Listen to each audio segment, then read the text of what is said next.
YouTube, what is good? So if you watch a lot of the videos on this channel, you know who Chris House is. He helps me with a lot of these videos. He's in a lot of the videos going out to shoot with me. Well, last week he gave me a call and said, yo, I have this 200 to 600 millimeter lens that I rented for a video project and I have it left over for one day. Let's take it out and see if we can create something interesting with it. And both of us had no expectations of what we could do with this lens. 200 to 600 millimeter is, I mean, it's not something you use a lot. It's a pretty specialized lens. So naturally we decided what's the most ridiculous thing we can do with it? Street photography. So if you enjoyed the video today, hit that thumbs up button for me. Let's get 2,000 thumbs up on this video within one day of it being out. If you hit that little button right there, it tremendously helps this YouTube channel and it helps the video. So thank you in advance for that. So initially our idea was to create more of a planned out staged image. I had this idea of Chris being at a very far away vantage point and then he would make a photo of me crossing the street. We would get nice layers of the street behind us. I don't know, it was just the first idea that came to mind. And it proved to be a pretty tricky idea because obviously when you're making photos at 600 millimeter and you need to communicate with another person, there's a lot of distance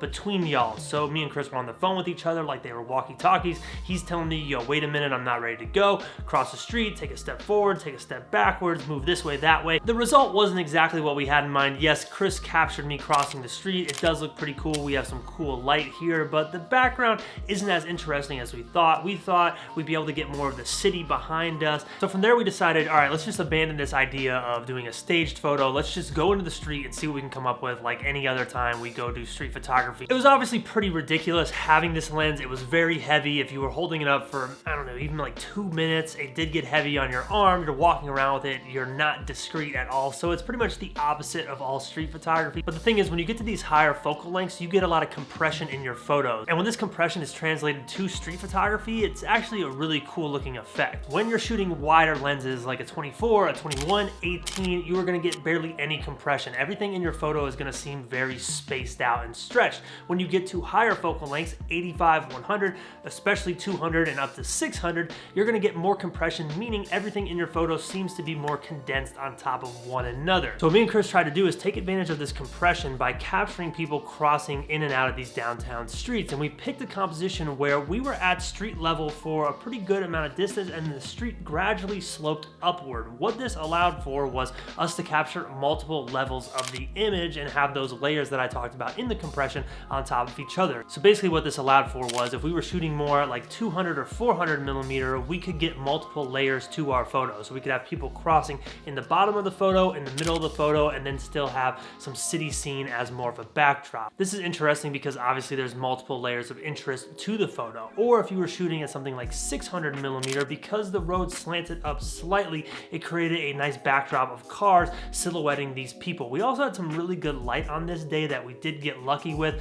So most of our subjects are silhouetted against a brighter city feeling backdrop, be it cars and the street. So the edit on this one is pretty simple and straightforward. First thing I'm gonna do is drop in a circle filter right here. What this is gonna do, it's gonna affect everything outside of the circle and nothing inside the circle. So I'm gonna bring the highlights down quite a bit on this just to soften those up, make them less bright, bring your eye into the center of the photo, bring the exposure down just slightly too.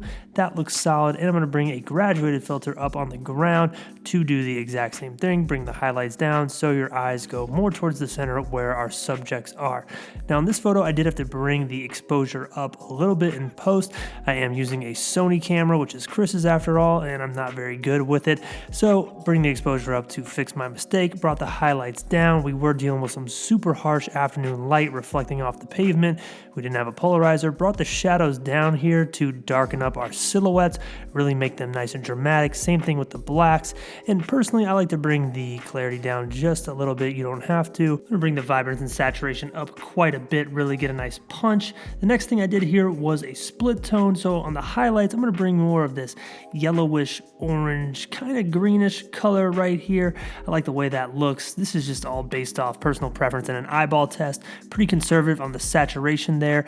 And then the shadow, I'm gonna go with the opposite end of the color wheel, this more bluish aqua. I do kind of like the way that green looks, but not for this image. Bring the saturation on that to something conservative as well. Now, last but not least, we're gonna add in a little bit of vignette on our photo to once again bring your eye towards the center of the image where our subjects are. Now, what's kind of funny about this entire day is I think the best photo, or one of my favorite photos, was a complete accident accident. Me and Chris don't even know who made the photo. It was either me or him, one of us doing a test photo, and we were focusing on this crosswalk. Our whole idea of that stage photo was one of us crossing through the street. But it just so happened that someone else was crossing through the street, not on the crosswalk, and these shadows from these trees happened to be crossing into the street, and you got this really cool, interesting light isolation photo with the yellow line going through. The composition on this one isn't anything too spectacular, but I do really like the light and then the isolated subject.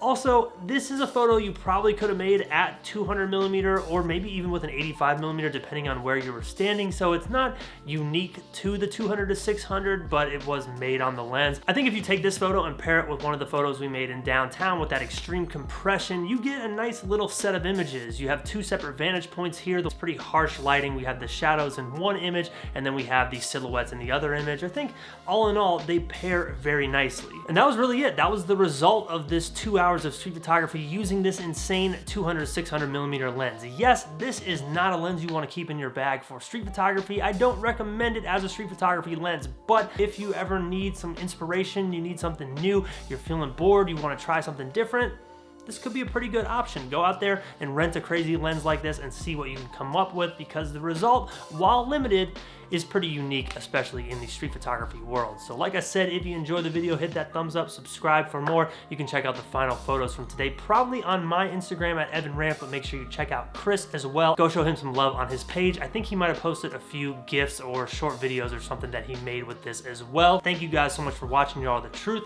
See you next time.